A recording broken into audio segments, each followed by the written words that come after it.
Hey guys, let's go deeper. Bonjour et bienvenue. Je suis Rebecca André et je suis ravie de t'accueillir dans mon podcast aujourd'hui. Le podcast où la foi et l'amour de soi se rencontrent harmonieusement. Aujourd'hui, j'ai une invitée spéciale qui me tient particulièrement à cœur. Tatiana Marina Ouedraogo, mon amie d'enfance depuis que nous avons 6 ans. Aujourd'hui, elle n'est plus seulement mon amie, mais plutôt ma sœur. Alors, installe-toi confortablement avec une tasse de thé, ouvre ton cœur et prépare-toi à être encouragée. Bonjour Tatiana. Bonjour Rebecca. Comment tu vas? Ça va très bien et toi? Moi, ça va. Alors, aujourd'hui, je suis ravie de t'avoir dans mon podcast. C'est vraiment un honneur pour moi. Et avant de commencer, je voudrais te demander de te présenter, s'il te plaît. En quelques mots, pourrais-tu nous dire qui tu es, d'où tu viens et quelle est ta place, dans l'Église aujourd'hui? Alors, je suis Tatiana Ouedraogo, comme tu l'as dit. J'ai 28 ans et je suis originaire du Burkina Faso. J'ai grandi en Belgique et au Luxembourg et j'ai étudié la musique et la théologie en Allemagne. Et maintenant, je vis aux États-Unis depuis le début de cette année. Je suis enfant de pasteur et cadette d'une fratrie de 4 enfants. Et Wow. voilà, je suis passionnée par la musique et par la relation d'aide. Maintenant, ce que je fais à l'église, je travaille en tant que staff dans une église à Louisville, Kentucky. Et plus précisément, je suis responsable des ados, je fais partie de l'équipe de communication et de l'équipe de louange. Je suis prof de substitution à l'école et je fais du coaching vocal en privé. Waouh, beaucoup de choses, Ouais. hein. En tout cas, Tatiana est une personne très, très, très active. Elle était déjà dans l'église où je sers, qui est du coup l'église où nous avons grandi toutes les deux durant notre adolescence. Avant, nous étions à Bruxelles et nous avons continué ici au Luxembourg. Et oui, elle est partie depuis janvier maintenant aux États-Unis et nous a du coup laissé. Mais on s'en sort très bien, on est contente pour elle parce qu'elle s'épanouit là-bas et c'est une saison. Et c'est une saison de la vie où elle grandit, Ouais, elle apprend à être loin de la famille, elle apprend à se déployer, n'est-ce c'est pas? ça. C'est vraiment C'est ça. ça. Ouais. Voilà. Aujourd'hui, Tatiana, nous allons explorer un sujet qui te passionne particulièrement. Mhm. Est-ce que tu sais c'est quoi? Les saisons. Alors, c'est mon Oui, sujet. Je peux parler de ça toute la journée. exactement. Elle aime les saisons. Et d'ailleurs, quand on regarde un petit peu la vie de Tati, elle a eu sa saison avec les parents, sa saison avec nous, sa famille. Et là, elle a sa saison toute seule. Et comment tu l'as vécu déjà, ce petit changement comme ça d'être ici avec nous et puis d'un coup, c'est une forme de saison, n'est-ce C'est une pas? saison. C'est clair que c'est une nouvelle saison. Mais ça n'a pas été un très grand choc parce que, comme je l'ai dit, j'ai étudié en Allemagne pendant 4 ans. Du coup, pendant 4 ans, j'ai été loin de la famille. Bon, la première année, c'était quoi? Un trajet de 3 heures, je crois. Donc, la première année, Ouais, je rentrais un week-end sur 2. La deuxième c'est ça. année, je pense, 2 fois par mois. Puis la troisième année, un peu moins. Et la quatrième année, Covid était là. Donc, il n'y C'est avait ça. pas de rentrer à la maison. Et je pense que petit à petit, j'ai été habituée à être loin de ma famille, en fait. Du coup, ça n'a pas C'est ça. été un très grand choc, mais je dois avouer que c'est pas facile d'être loin de la famille. Pour moi, mes neveux Ouais, et mes nièces, ils me manquent tous les jours. C'est vraiment mes j'imagine. bébés. Et C'est ça.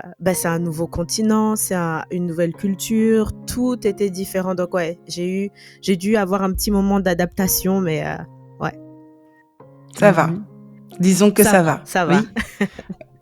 Donc, dans cet épisode, nous aimerons vraiment aborder l'importance d'accepter et de s'adapter aux changements qui se produisent tout au long de notre vie. Mhm. Parce que comme vous avez un peu vu, Tatiana, ça a été un très grand changement. Je ne parle pas de l'Allemagne, je ne parle pas de la France. Là, on parle quand même des États-Unis.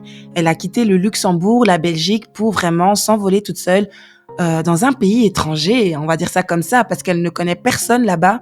Elle a vraiment tout rencontré, tout construit, tout bâti toute seule, comme une grande fille. Ouais, Même si on est cadettes l'une comme l'autre, voilà, on a eu à vraiment quitter notre petit confort, quitter notre petit cocon c'est familial ça. pour devoir construire les choses par nous-mêmes. Mais avant de commencer vraiment le vif du sujet, j'aimerais te poser une question. Pourquoi ce thème te touche-t-il autant? Pourrais-tu nous expliquer pourquoi? Comment pourrais-tu introduire ce thème des saisons pour aider nos auditeurs à mieux comprendre de quoi il s'agit? Ok. Donc pour commencer, je vais donner un peu de contexte avant de réellement répondre à la question. Mais pour parler un peu de moi, je suis de nature très observatrice. Donc depuis que je suis petite, et je pense que c'est propre aussi au dernier, du coup comme on arrive après, tout le monde a déjà eu les expériences, nous on observe et on apprend. C'est ça. C'est un peu plus facile pour nous. Mais donc voilà, j'ai vraiment tendance à observer et analyser les choses avec un regard très objectif et un regard réfléchi. Donc j'arrive à avoir beaucoup de recul sur les choses. Et à un moment de ma vie, j'ai décidé de faire un travail sur moi, un travail intentionnel pour pouvoir être la meilleure version de moi-même. Et dans ce travail-là, je me suis rendu compte que dans la vie, il n'y a rien qui est permanent. La vie, elle change. Il y a du mouvement. Les saisons, elles changent. Que tu veuilles ou que tu veuilles pas, l'été va pas venir te demander avant d'arriver, tu vois. Les saisons dans la vie, elles changent. C'est ça. Et donc dans ce travail-là sur moi-même, j'ai essayé de voir objectivement où j'en étais au moment-là, aujourd'hui. Donc, Oui. sans se dire, normalement, je devrais être là, non, en fait, où est-ce que tu en es clairement? Et essayer de comprendre, en fait, les moments clés dans ma vie qui ont fait que je suis qui je suis aujourd'hui. Et ça marche pour tout le monde. Donc, il y a des moments vraiment clés, il y a des choses qui font de toi qui tu es. La culture dans laquelle tu grandis, l'environnement dans lequel tu grandis, ta place dans la famille influence beaucoup. C'est ça. Le milieu où tu es à l'école, enfin vraiment, toutes ces choses-là, les décisions que tu prends, toutes ces choses-là font de toi qui tu es aujourd'hui. Donc, une analyse, introspection, qu'est-ce qui a fait de moi qui je suis aujourd'hui? Et maintenant, pour mon futur, quelles sont les actions que je peux poser pour améliorer mon futur et finalement être la meilleure version de moi-même. Et voilà, dans ce travail-là, je me suis rendu compte qu'en fait, la vie, elle est vraiment faite de saisons et il n'y a rien qui est permanent. Il n'y a pas vraiment une saison qui est bonne ou mauvaise, même si clairement, il y a des saisons qui sont plus chouettes que d'autres. Mais il n'y a pas vraiment de saison mauvaise ou bonne. Toutes les saisons, elles viennent avec leur lot de joie, avec leur lot de larmes et surtout avec leur lot de leçons à apprendre. Et c'est ça qui m'a vraiment passionnée. Dans chaque étape de ma vie, je me suis rendu compte qu'il y avait des leçons à apprendre. Et peut-être que je m'avance un peu trop vite, mais il y a des leçons, si tu les apprends pas dans une certaine saison, elles vont revenir dans la saison d'après. Et puis, tu refuses de les apprendre encore, elles viennent dans la saison d'après. Et ça fait qu'à un moment, on est débordé parce que tu as les leçons que tu dois apprendre maintenant, mais celles que tu n'as pas appris dans les saisons d'avant. Et après, on est débordé parce que on n'a pas appris ce qu'on devait apprendre, en fait. Et vraiment, chaque saison a le mérite d'être vécue au maximum. La Bible dit dans Ecclésiaste qu'il y a un moment pour tout, il y a un moment pour pleurer. Si c'est la saison de pleurs, pleure. Parce qu'après les pleurs, vient la joie, tu vois. Donc chaque saison a vraiment le mérite d'être vécue et je m'avance déjà parce que c'est un sujet qui me passionne. Mais voilà, Vas-y, tu peux, nos auditeurs, ils seront ravis d'entendre comment tu es passionnée par les saisons. Ouais, c'est ce qui me pousse à comprendre, à aimer les saisons. Et ce que je voulais rajouter, c'est que avoir compris en fait que chaque saison vient avec son lot de bonnes, mauvaises choses, de larmes, de joie et tout ça, ça te permet d'aborder la vie d'un nouveau regard. Parce que même quand les moments sont difficiles, tu sais que c'est pas permanent. Ça va durer un moment et après ça va aller mieux. Et même si c'est difficile, d'office, il y a des leçons que je vais apprendre qui vont me servir dans les saisons d'après. Donc ça change vraiment ta vision de la vie et tu l'abordes d'une meilleure manière, je trouve. C'est ça. Voilà, donc comme on peut vraiment retenir de ce que Tatiana elle a dit, il faut apprendre les gars, il faut apprendre à vivre les saisons au maximum. Ça sert à rien de partir dans une nouvelle saison sans avoir fini les devoirs de la première saison, se ramasser dans une autre saison avec les bagages, les blessures du passé. C'est pour ça vraiment qu'ici, dans ce podcast, on parle de profondeur parce qu'on aimerait ici, là, dans Guys, Let's Go Deeper, on voudrait vraiment passer dans la nouvelle saison de nos vies en 2024. 2024, c'est aussi une forme de saison, on est d'accord, Tatine? C'est une forme de saison. Donc, du coup, on n'a pas envie de partir avec nos tristesses de 2023, nos angoisses. Non. Chaque chose doit être vécue. Et je crois vraiment que Dieu nous donne des challenges. Il nous donne des challenges dans chaque saison. Il nous apprend de nos faiblesses et même de nos réussites pour que on puisse passer à l'autre étape de façon réfléchie, de façon renouvelée et pour qu'on puisse vivre ce qu'il prévoit pour nous. C'est ça. T'es d'accord avec moi, Tati? 100% d'accord. Ah, nickel. Donc, je sais, en tant que ta meilleure amie, que tu as une saison que tu aimes d'amour. Alors, je vous explique. À chaque fois qu'il y a cette saison, elle pense à ses outfits, mais pas que. Elle prend aussi le temps de investiguer en elle-même, comme elle a dit, et c'est important. Et du coup, j'aimerais que tu nous parles de la saison que tu aimes le plus, parce qu'on en a 4, comme vous le savez, mais il y a une saison qu'elle préfère un peu plus, c'est la saison d'automne. Est-ce que tu pourrais un peu nous parler pourquoi tu aimes cette saison? Qu'est-ce qu'elle représente un petit peu, cette saison d'automne dans la vie? Ouais, pour moi, l'automne, c'est une saison qui est magnifique. Les feuilles changent de couleur. Pour ceux qui connaissent un peu la colorimétrie, Madame André ici m'a fait ma colorimétrie et je suis automne, c'est-à-dire que les couleurs de l'automne me vont au teint et j'étais trop contente parce que c'est une saison que j'aime déjà à la base. Donc voilà, les couleurs, comme tu l'as dit, les outfits, tu peux un peu mieux t'habiller qu'en été. Je sais pas, il y a un flow en automne que j'aime beaucoup. Et pour moi, ça marque vraiment le changement. L'été vient de terminer, les températures étaient hautes et tout. Et là, l'automne, on se prépare à aller en hiver, mais c'est cosy. Le temps change, on se rend compte que Noël va arriver bientôt, tu vois. Je sais pas, il y a un mood comme ça. On arrive vers la fin de l'année et j'aime beaucoup. Et dans mes études sur les saisons, je me suis rendu compte que la Bible aussi parle de différentes saisons. Et l'automne dans la Bible est considéré comme... Désolée, je prends mes notes parce que je ne vais pas venir dire n'importe quoi ici. Pas de souci. Donc, dans la Bible, en fait, l'automne est comparé à la saison des récoltes. Et donc, on va parler un peu de ça. La saison des récoltes. La saison des récoltes, donc le premier point que j'ai vraiment, c'est une saison de provision. C'est une saison où Dieu pourvoit, il pourvoit toute l'année, mais pendant la saison de l'automne, ce que j'aime faire, c'est vraiment m'asseoir, réfléchir. Dieu a vraiment pourvu. Dieu a vraiment pourvu. Tu te rends compte que dans toutes les saisons, même celles qui sont difficiles, celles qui sont joyeuses, tu te rends compte, en fait, Dieu a vraiment pourvu. Là où il y avait le manque, il a pourvu. Je regarde dans ma vie, notre histoire de vie avec toute ma famille, Dieu a pourvu, mais parfois de manière incroyable. Donc, c'est bien de s'asseoir et de se rendre compte de la provision de Dieu. Et dans la Bible aussi, cette saison-là, c'est une saison de célébration.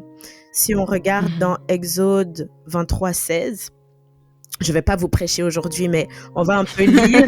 Exode 23:16 dit « Tu observeras la fête de la moisson, des prémices de ton travail, de ce que tu auras semé dans les champs, et la fête de la récolte à la fin de l'année, quand tu recueilleras des champs le fruit de ton travail. » Et en fait, ce passage nous montre tout simplement que Dieu nous invite à célébrer notre travail.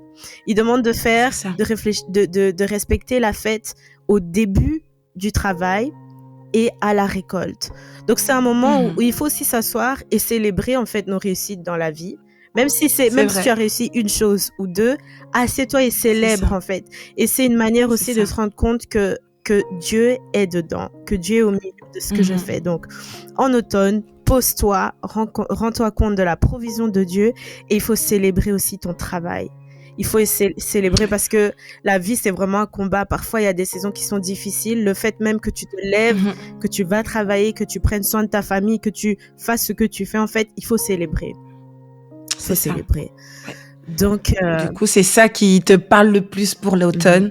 Donc, ce qu'on peut déjà retirer de ce que Tatiana, elle a dit, c'est que dans cette phase d'automne, déjà, elle aime l'automne pour son outfit. C'est vrai que l'automne, c'est C'est très chaleur. Ça nous permet aussi de rester dans cette saison qui est déjà passée, qui est l'été. Ouais. Mais l'automne encore, comme c'est une phase aussi de transition par rapport déjà au style, je peux rajouter quelques petites choses.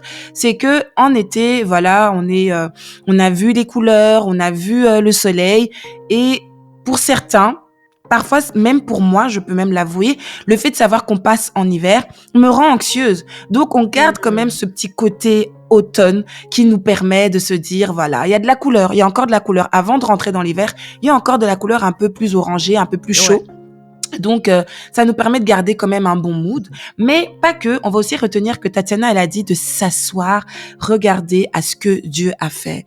Vous savez, il y a beaucoup de choses qu'on fait dans la vie, mais on prend pas le temps de s'asseoir et de se dire simplement merci. Merci Seigneur parce que la saison d'été est passée. Tu as préservé ma famille, tu as préservé mes frères et sœurs, tu as préservé mon mari si tu es marié, tu as préservé mon chien si tu as un chien, tu as préservé les personnes que j'aime, tu as permis que je puisse voir le jour, tu as permis que je puisse voir le soleil se coucher chaque jour. De la saison d'été, et maintenant nous sommes dans une saison d'automne. Je veux juste te rendre grâce. Regarde en arrière. Franchement, je sais pas si tu as ce temps un petit peu comme Tatiana nous l'a dit. Elle aime beaucoup le sujet de saison parce que elle s'assoit, elle regarde à ce que Dieu a fait, elle prend le temps. À chaque saison, elle fait quelque chose, et on aura l'occasion de parler pour les autres saisons. Mais pour la saison d'automne, on voit vraiment que elle s'arrête. Elle dit, OK, là, je m'arrête. Seigneur, merci. Merci pour ce que tu as fait pour mes frères. Merci pour ce que tu as fait pour ma maman. Merci pour ce que tu as fait pour mon église. Et c'est vrai que Tatiana, tu peux vraiment avouer que le Seigneur a fait quelque chose de merveilleux. Yeah.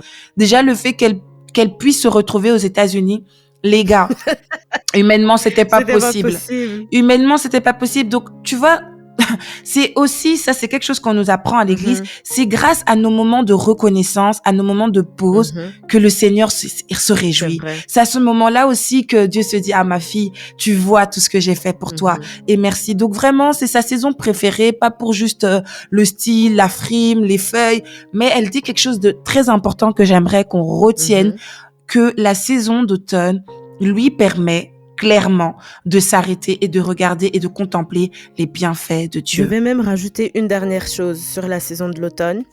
C'est comme c'est la saison de la récolte, c'est la saison de la vérité.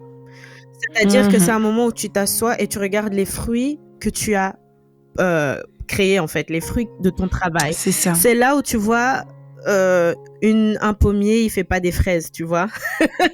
Et tu te rends compte si le fruit, il est en bonne santé, si le fruit, il est pourri.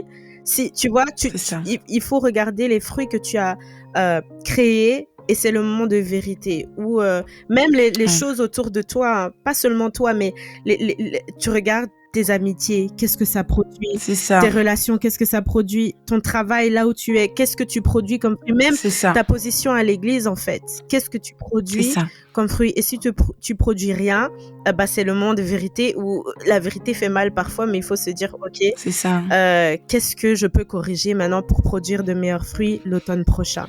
Donc c'est vraiment un moment de vérité aussi. Il faut voir la vérité en face, et quand ça fait mal, ça t'aide à te rendre compte que là, je peux corriger, et l'année prochaine, j'aurai d'autres fruits. Je ferai mieux. C'est ça. Et ce qui est beau avec Dieu, c'est qu'il n'y a pas un seul automne. C'est ça. Il y en a plusieurs. Il y en a vraiment plusieurs. Donc, si t'as pas pu le faire l'année prochaine, moi, je t'invite vraiment à, comme Tatiana a dit, s'arrêter, regarder à ce que Dieu a fait, rendre grâce à Dieu pour ce qu'il a déjà fait. Et elle a dit une deuxième chose, c'est la saison de la vérité. Et ça, c'est quelque chose que j'aime beaucoup, la vérité. J'aime beaucoup la vérité. J'aime beaucoup ce côté. Vous croyez que mon podcast s'appelle Let Go Deeper? Pourquoi? J'aime ce genre de personnes qui s'arrêtent, qui mettent pause, qui prend peut-être un cahier, une tasse, vraiment rends le truc chill, tu vois, rends le truc chill. Prends le temps d'être vrai avec toi-même, prends le temps de dire j'ai raté là, j'ai échoué là, j'ai fait des choses qui n'étaient pas bonnes là, mais comme je l'ai dit dans le premier épisode, nos échecs, en fait, on doit vraiment les embraser. Pas pour dire, ouais, c'est bien. C'est pas bien. OK, nos échecs sont pas la meilleure chose qu'on a envie de mettre devant un public. Mais voilà, j'ai échoué là. Je vais embrasser mes erreurs. Je vais apprendre de ça pour faire mieux pour la saison qui suit. Donc, elle a dit rendre grâce à Dieu, donc prendre le temps de se reposer et voir ce que Dieu a dit.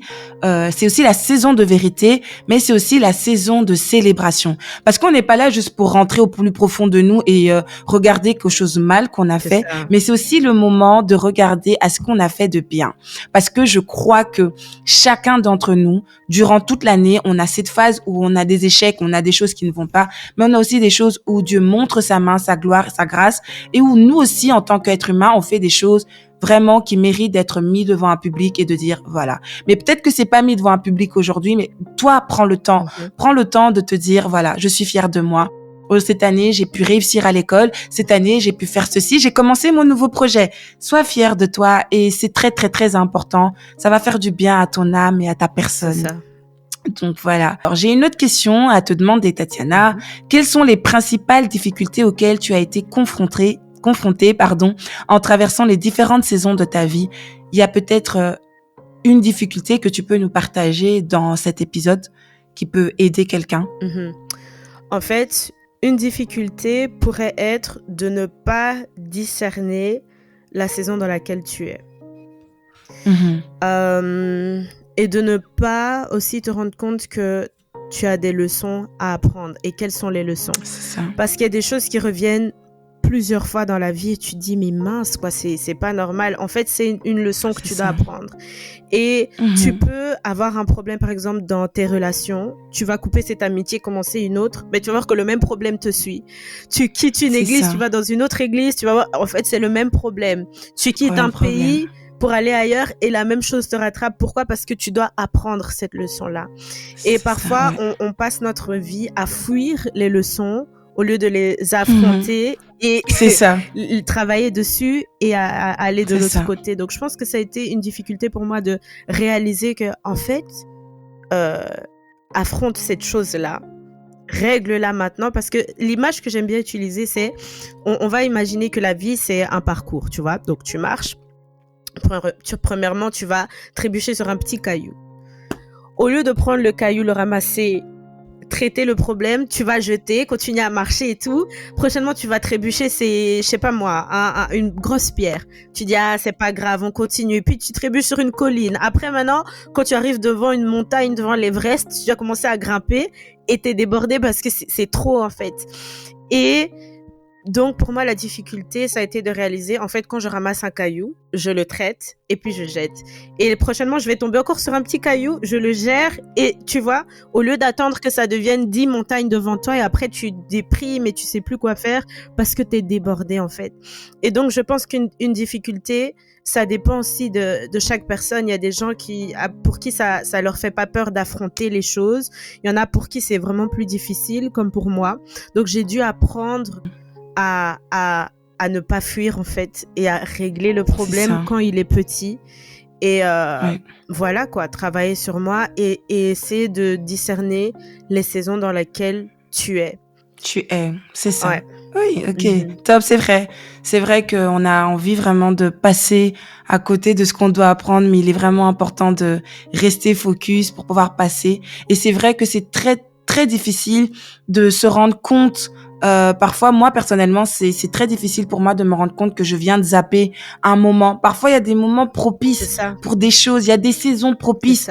Et quand tu t'en rends pas compte, je pense que ça met mal. Moi, personnellement, c'est un truc aussi qui pourrait me mettre mal. Oui. Parce que tu es là, tu te dis, ok, Seigneur, cette saison, tu veux ça pour moi, mais tu sais pas. Et c'est vraiment the saison.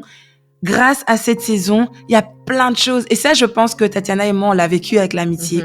On l'a vécu avec l'amitié, notre amitié, mais aussi notre amitié avec d'autres personnes. On se rendait tellement pas compte que cette saison, en fait, on devait plus investir sur nous. Et on a investi parfois sur des choses tellement, comment dire, voilà. Et au moment où on a compris vraiment ce que Dieu voulait pour nous, bah ça faisait mal. Je pense qu'aujourd'hui ça nous fait encore un petit peu mal. On grandit, et on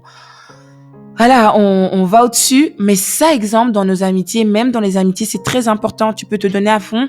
pour une personne, alors que le Seigneur a dit c'est bon, c'est fini, maintenant focalise-toi sur toi. Et ça a été une grosse erreur. L'exemple que Tatiana et moi, on a pu avoir, on s'est vraiment focalisé sur des amitiés. On a investi dans les mauvais endroits parfois aussi. Même financièrement, on a parfois investi dans du shopping. Manger et puis il y a eu la saison, là. Manger dehors. Et puis il y a eu la saison de l'investissement, où on est en train de se regarder, on se dit, aïe, on aurait pu faire mieux. On économise maintenant mieux qu'avant. Voilà. Donc voilà, c'est important. C'est vraiment important parce que c'est vrai que les saisons, elles peuvent se répéter. Il y a plusieurs automnes, mais l'automne 2023, il y en a qu'un. Ouais, ce sera pas la même chose que 2024. Donc, c'est mieux de vivre l'automne 2023 au max que d'attendre. C'est ça. Et puis maintenant, tu dois vivre les 2 automnes en même temps. C'est pas possible. C'est ça. Non, c'est pas possible. Chaque jour que Dieu nous donne, chaque mois, chaque seconde, heure est particulier. C'est vraiment particulier. Il y a des choses qu'on peut pas refaire. Il y a des choses qu'on ne pourra pas reconstruire et la vie est courte, hein. Donc, tant qu'on peut le faire, faisons-le. Et tu sais que je veux même ajouter quelque chose parce que je repense à quand j'ai décidé de travailler sur moi, c'était pour être la meilleure version de moi-même pour moi. Premièrement, être en phase avec moi-même, mais aussi être le plus efficace dans le travail que je fais pour Dieu. Parce que tu peux travailler, t'es blessé, enfin voilà. Non, je voulais vraiment donner le meilleur de moi à Dieu, mais je voulais être la meilleure version de moi-même pour mon futur mari et pour mes futurs enfants. Parce qu'il y a une phrase, je sais plus où je l'ai entendue, mais c'était « Les géants que tu ne combats pas maintenant, tes enfants vont les combattre plus tard ». Je me suis dit, c'est vrai. Donc même, en fait, il s'agit même plus de juste nous-mêmes, affronter nos saisons pour nous, mais même pour nos futurs enfants. Et même quand on est dans le ministère, c'est plus grand que nous, en fait. On gagne dans tous les domaines de notre vie à affronter les choses maintenant, plutôt que d'attendre, parce qu'après, ça se répercute sur nos enfants, sur notre travail, sur nos relations, sur tout. Donc, c'est pour ça que ce sujet me tient vraiment à cœur, parce que c'est tellement important. Et je prie vraiment que chaque personne qui nous écoute ait cette réalisation-là et commence à travailler. Et c'est jamais trop tard, même si tu as l'Everest à grimper, en fait, grimpe. Par la grâce de Dieu, tu vas grimper. À partir de là, tu vas mieux gérer. Mais avec Dieu, on a toujours, même pas des secondes chances, mais plusieurs chances. Et il faut les prendre. Il faut les prendre. C'est ça. Ça va être dur avant d'aller mieux, mais il faut que ça soit dur et que tu traverses ça là pour que ça aille mieux demain. Donc, juste un moment d'encouragement pour quelqu'un qui se dit que non, là, j'ai une trop grande montagne devant moi. Je peux que t'encourager de la grimper parce que au plus tu retardes, au plus la montagne grandit et après, ça devient même plus difficile. C'est ça, exactement. Et Tatiana, est-ce que tu sais nous dire comment les saisons de la vie ont-elles influencé ta relation avec toi-même et avec Dieu et les autres aussi? Parce que voilà... c'est vrai que toutes ces saisons, on apprend, mais comment vraiment ces saisons de la vie t'ont influencé et ont fait de toi ce que tu es aujourd'hui? Est-ce que tu peux nous dire, ok, il y a eu des saisons douloureuses et qu'on n'en parlera peut-être pas dans cet épisode, mais dans des prochains épisodes avec toi. Et il y a eu d'autres épisodes, enfin, il y a eu d'autres saisons aussi où ça a été difficile dans les amitiés, à l'école, mais tout ça, dans le ministère surtout. Et tout ça, comment ça t'a influencé dans ta relation avec toi-même, avec les autres, avec Dieu? Waouh, c'est une très bonne question. En fait, il y a... je pense que je dois faire des compartiments pour répondre à tous les aspects.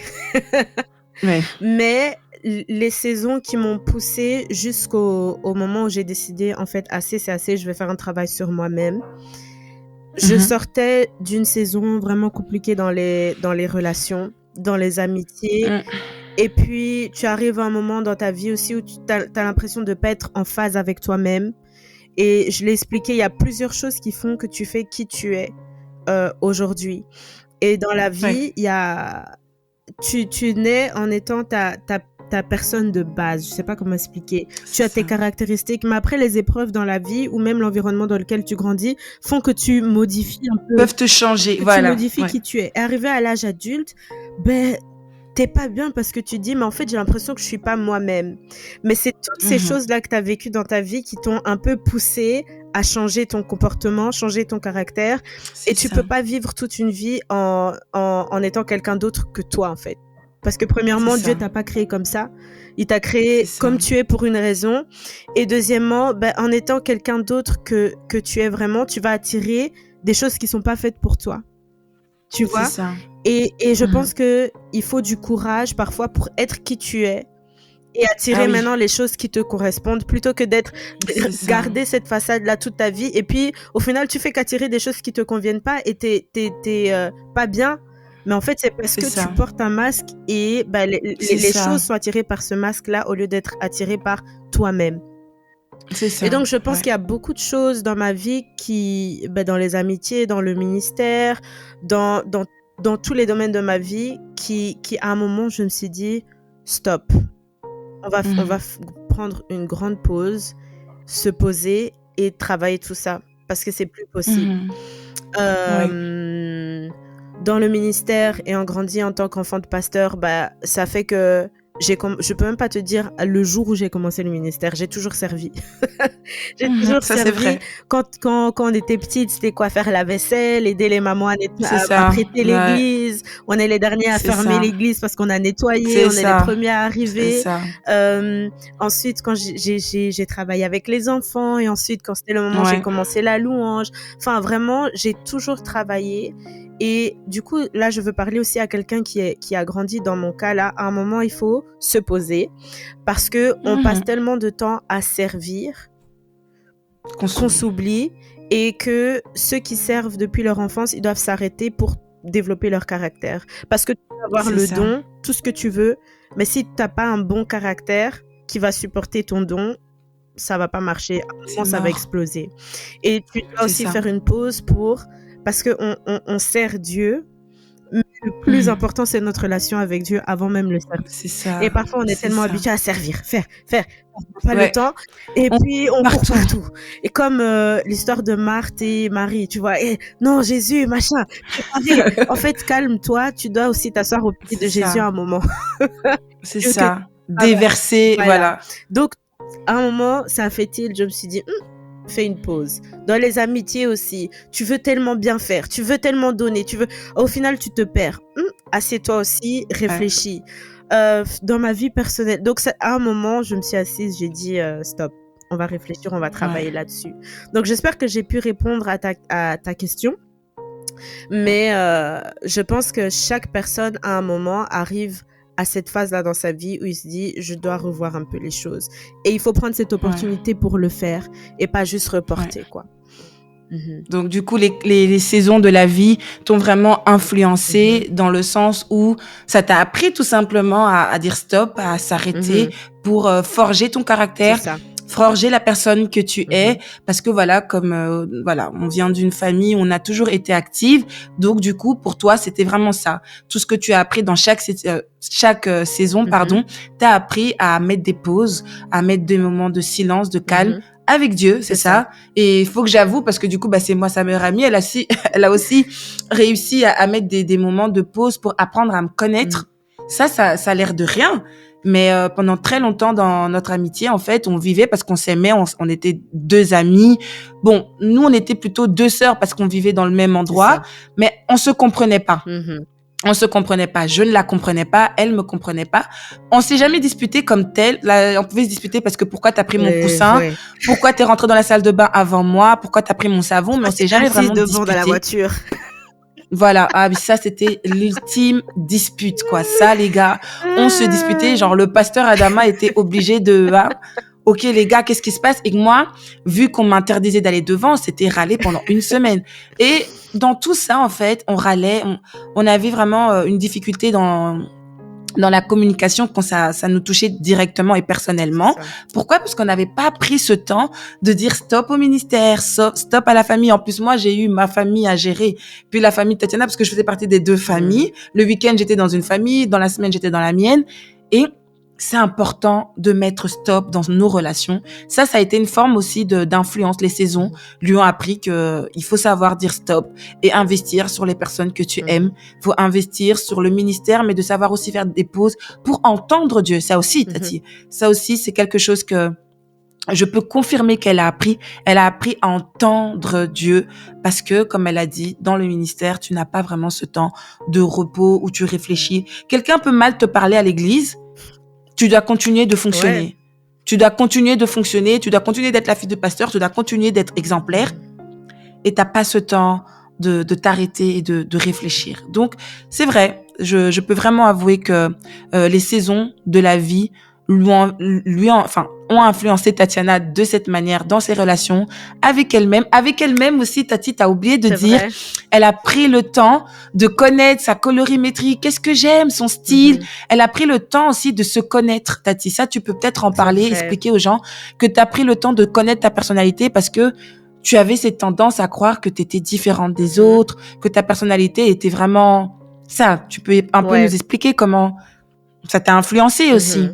En fait, j'ai été choquée le jour où quelqu'un m'a dit, j'aime bien rencontrer de nouvelles personnes, tu vois, Ouais. discuter, aller dans de nouveaux endroits et tout.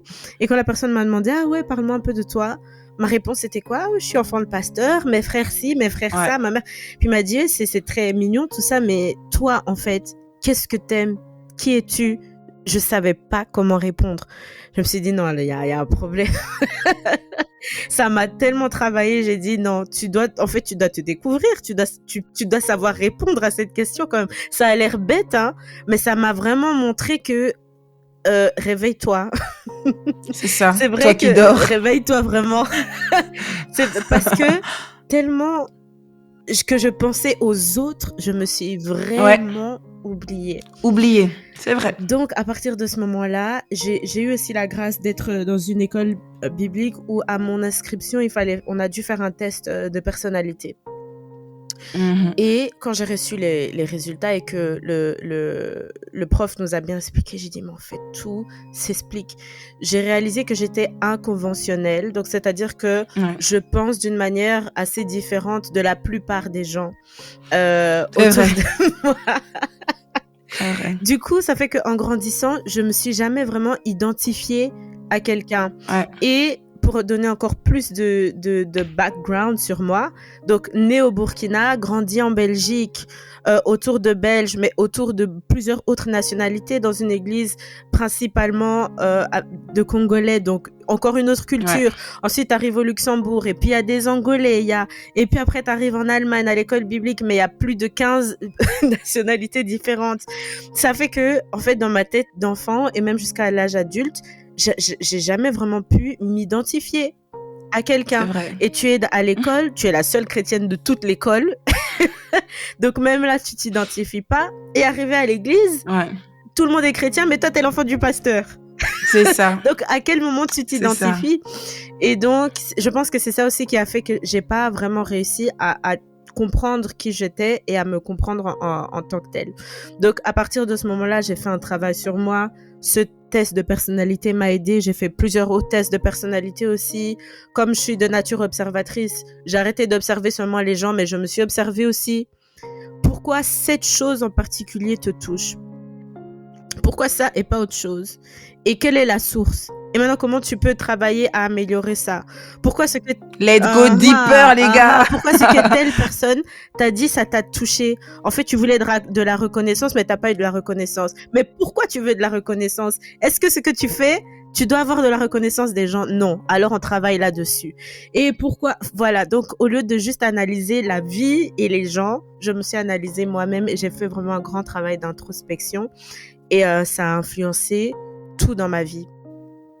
Ouais. Et j'aimerais rajouter quelque chose, c'est important parce que souvent on aime beaucoup analyser les autres. On aime beaucoup analyser les autres. On aime beaucoup regarder à ce que les autres ont fait. Et ça, c'est important ce que tu dis. C'est pour ça que je crie Let's go deeper parce que il s'agit pas là de quelqu'un. Même quand il s'agissait de moi et que j'avais fait quelque chose, elle allait prendre le temps de sonder son cœur. Elle allait prendre le temps de regarder où ça va pas. Parce que tu peux être blessé de quelque chose, mais parfois c'est pas la faute des gens. C'est parfois c'est tout simplement que t'as pas travaillé, t'as pas forgé ton caractère. Parfois c'est tout simplement que on a touché à quelque chose qui te fait mal, mais ce qui te fait mal ne nous concerne pas, c'est pas notre faute. Et ça, Tatiana elle a fait. Et ça c'est très important. Je tiens à le dire parce que encore cette semaine j'avais parlé de ce passage qui dit sonde-moi, ô Dieu, et connais mes voies. regarde mes pensées, regarde. Parfois, il y a des choses qui nous bloquent dans les relations parce qu'on prend pas le temps de se sonder soi-même. Et j'ai beaucoup aimé ce que tu as dit. C'est du coup, pourquoi ça m'a blessée, pourquoi j'ai fait comme ça et pourquoi. Et je vous garantis, c'est pas parce que c'est Tati, que c'est ma meilleure amie, mais elle l'a vraiment fait. Et elle l'a fait avec des carnets, elle l'a fait avec des billes. Elle a vraiment essayé de rendre le truc chill. Elle avait carrément un côté dans sa chambre où c'était son moment avec elle-même, son moment artistique, mais tout ça pour rentrer. Il y a eu des moments, elle a du mal à pleurer. Je pense que depuis qu'on est amis, depuis qu'on a 6 ans, je l'ai peut-être vu pleurer 5 fois, et en plus, dans la présence de Dieu ou dans un deuil. Mais sinon, elle ne pleure pas. Donc, c'est un travail qui est très difficile pour toi, n'est-ce pas, Tati? Ouais. C'est un travail qui est très difficile, mais elle l'a fait. Et je crois que c'est le conseil qu'on peut tous vous donner aujourd'hui. C'est vraiment, prenez le temps de sonder votre cœur, prenez le temps de regarder à vous-même, prenez le temps. C'est automne, les gars. Vous avez un plaid, vous avez un bon endroit chill. C'est sa saison préférée et c'est un petit peu aussi la mienne parce que moi, j'ai pas vraiment de saison préférée comme telle parce que voilà, je suis pas très poétique dans ce domaine-là, mais c'est vrai, prenons ce temps. Elle me l'a appris, personnellement, elle me l'a appris. Elle m'a appris à mettre stop, comme elle a dit, elle m'a appris à regarder à mes défis, elle m'a appris à regarder à mes réussites, à pouvoir célébrer mes réussites. Et c'est ce que nous vous encourageons de faire aujourd'hui, vraiment de regarder à vous-même, de prendre le temps de regarder à votre parcours, mais vraiment rendez vos moments avec Dieu, chill, sans pression. Il est là pour vous parler et vous êtes là pour lui parler aussi. Et vraiment comme Tatiana, je vous encourage vraiment à le faire parce que ça va changer les relations. Nous, ça a changé notre relation, n'est-ce pas? Tati, t'as appris à connaître...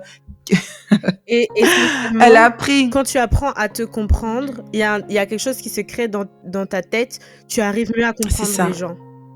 Parce que vu que tu sais ce qui te pousse à réagir, tu vas comprendre, non, telle personne, c'est ça qui lui pousse à réagir. Peut-être que c'est ça qui la blesse. Ouais. Qu'est-ce que je peux faire? Si c'est une personne proche, tu vois. Donc non, je confirme, je peux que encourager les gens à le faire. En tout cas, merci Tatiana d'avoir répondu à ces questions. J'espère vraiment que ça va aider quelqu'un, un auditeur qui nous écoute en ce moment et qui se dit, moi ça va pas dans mes relations. Encore une nouvelle saison, bientôt 2024. Je ne sais pas où je vais, je ne sais pas qui je suis. Il y a pas de souci. Vraiment, pour conclure cet épisode, j'aimerais te rappeler l'importance de reconnaître et d'accepter les différentes saisons de ta vie, comme Tatiana t'a expliqué, notamment la saison d'automne, qui est une saison de calme, de repos, pour pouvoir regarder, faire une introspection, regarder en arrière, voir ce qui n'a pas été, ce qui a été, pour mieux avancer pour la nouvelle saison. L'automne est une période de transition. Ça aussi, Tatiana, on l'a pas mentionné, mais... c'est une période de transition où on est en train de rentrer dans une nouvelle saison. Et là, pour le coup, on est en train de rentrer en 2024. Ouais. Donc, prends l'automne vraiment comme cette période de transition où les feuilles changent de couleur et tombent de l'arbre, ce qui symbolise le lâcher-prise aussi. Le lâcher-prise et la préparation pour l'hiver. C'est une saison de récolte, comme elle nous a expliqué. Donc, récolte ce que tu as semé. Récolte la sueur de ton front. Récolte les pleurs. Récolte de tout ce que tu as investi durant l'été, durant le printemps passé. Et récolte les fruits de ton travail et de tes efforts. Sache aussi que l'automne, peut représenter des défis tels que la nostalgie de l'été, comme je l'ai mentionné. L'été est passé, on est triste, on commence à voir qu'il pleut et tout, mais anticipe les jours plus froids, anticipe les jours les plus sombres de ta vie. Prends des temps de prière en cet automne, fais-toi un latte macchiato, prends ta Bible, essaye vraiment de j'aime pas trop ça parce que tout le monde le dit, mais romantise ton moment avec Dieu. Romantise ta vie, n'est-ce pas, Tati? Franchement, prenez le temps de le faire parce que l'automne, c'est aussi là pour ça. Souviens-toi que chaque saison a sa beauté et ses défis, comme Tatiana nous l'a dit. Et l'automne, particulièrement, nous rappelle que nous sommes capables de nous adapter et de grandir à travers chaque changement. Vraiment, chaque changement. C'est aussi une occasion de prendre le temps de réfléchir sur les leçons que cette saison nous apporte. Donc, s'il te plaît, vraiment, toi qui nous écoutes, ne t'oublie pas et prends le temps vraiment pour toi, le temps de rentrer dans cette saison qui est en train de t'attendre et que je crois, les futures saisons seront des saisons de gloire et de victoire. La Bible dit ceci: confie-toi en l'Éternel de tout ton cœur et ne t'appuie pas sur ta propre intelligence. Reconnais-le dans toutes tes voies et il aplanira tes sentiers. Proverbe 3, versets 5 à 6. Ce passage biblique vraiment ici nous rappelle l'importance de mettre notre confiance en Dieu et de ne pas nous fier uniquement à notre propre compréhension. Tu comprends pas la saison passée, c'est pas grave. Continue d'avancer. Quelle que soit la saison de la vie dans laquelle nous traversons, nous pouvons trouver l'encouragement et le guide qui est le Saint-Esprit en plaçant notre confiance en Dieu. Il nous promet de diriger nos pas et de nous aider à traverser chaque défi et transition de notre vie. Que nous soyons dans une saison de récolte ou de transition, nous pouvons nous appuyer sur Dieu pour nous guider et nous soutenir. En tout cas, moi, ça m'a fait plaisir de passer ce moment avec toi, Tatiana. J'espère que tu as aimé. J'ai aimé. J'ai vraiment beaucoup aimé. J'étais un peu stressée, mais franchement, j'ai beaucoup aimé. Voilà. Donc, vous inquiétez pas, elle va revenir pour plein d'autres sujets parce que on vous a vraiment préparé une liste de sujets qui va certainement vous intéresser. Nous parlerons aussi des autres saisons à venir. En attendant, nous vous disons à bientôt. Merci de nous avoir écoutés et à bientôt pour un nouvel épisode rempli d'inspiration et de réflexion. Prenez soin de vous. Bye. Bye.